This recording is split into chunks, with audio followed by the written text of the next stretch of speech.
Boa tarde, Portugal. Hoje venho falar-vos dos assuntos mais importantes desta semana no Comentário da Verdade.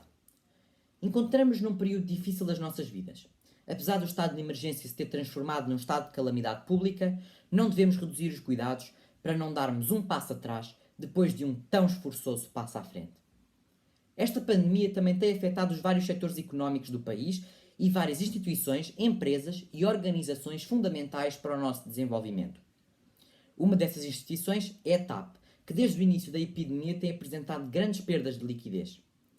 A intervenção do Estado neste ponto é fundamental, seja através da nacionalização ou do envio de apoios financeiros, como se fez na Air France, que recebeu 7 mil milhões de euros através de uma cooperação entre os bancos e o Estado francês, sendo que, em contrapartida, a companhia teria que reduzir as suas emissões carbónicas.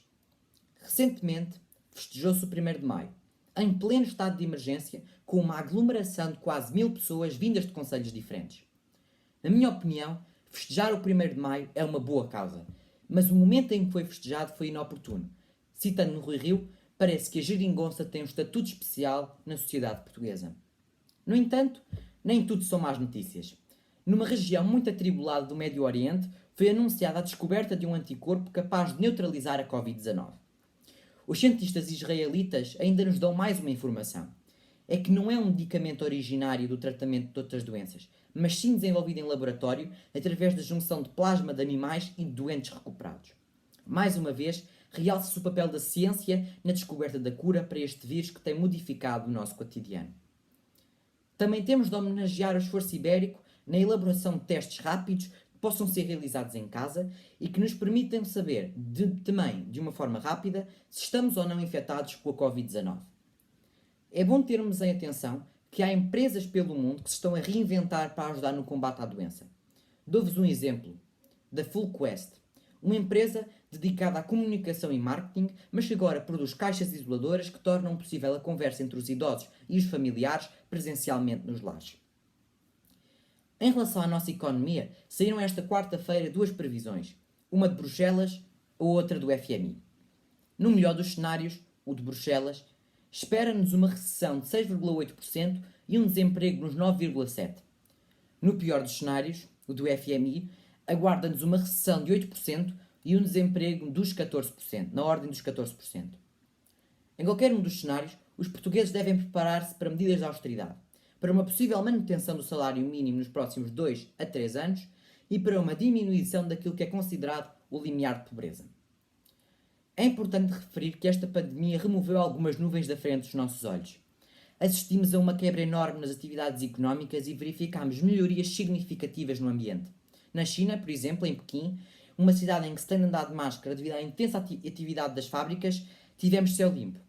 Estes fenómenos aumentam a necessidade de criar cada vez mais legislação específica em relação à diminuição da emissão de dióxido de carbono. Numa entrevista ao Ministro do Ambiente na quarta-feira, recebemos novidades.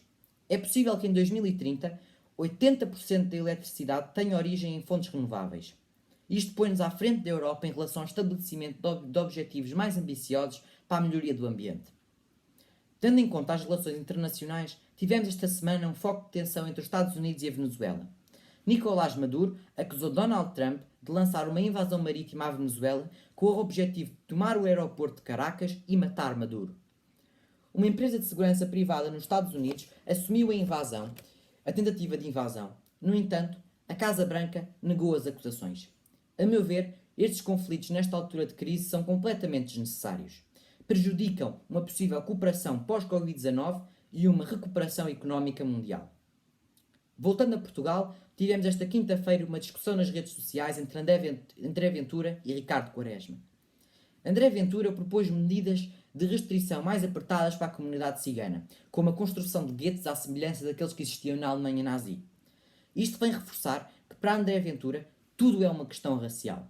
Eu não tenho dúvidas de que ele pensa que a Covid-19 ataca de forma mais intensiva as minorias étnicas no nosso país. Este tipo de comentários xenófobos não podem e não serão tolerados. Na educação, foi anunciada esta sexta-feira a atribuição de 4 mil milhões de euros para apoiar a reabertura das creches, uma medida fundamental que vai ajudar a recuperar parte da liquidez perdida em tempo de confinamento. Os festivais só voltam em outubro para evitar, durante esta fase de desconfinamento, grandes aglomerações de pessoas. Vou concluir com um apelo à unidade da Europa. Esta semana foi marcada por uma extrema falta de cooperação. Temos que agir com justiça. Os países com mais dificuldades a pagar a sua dívida têm que ter taxas de juros mais baixas. Por um Portugal com futuro, muito obrigado e até breve.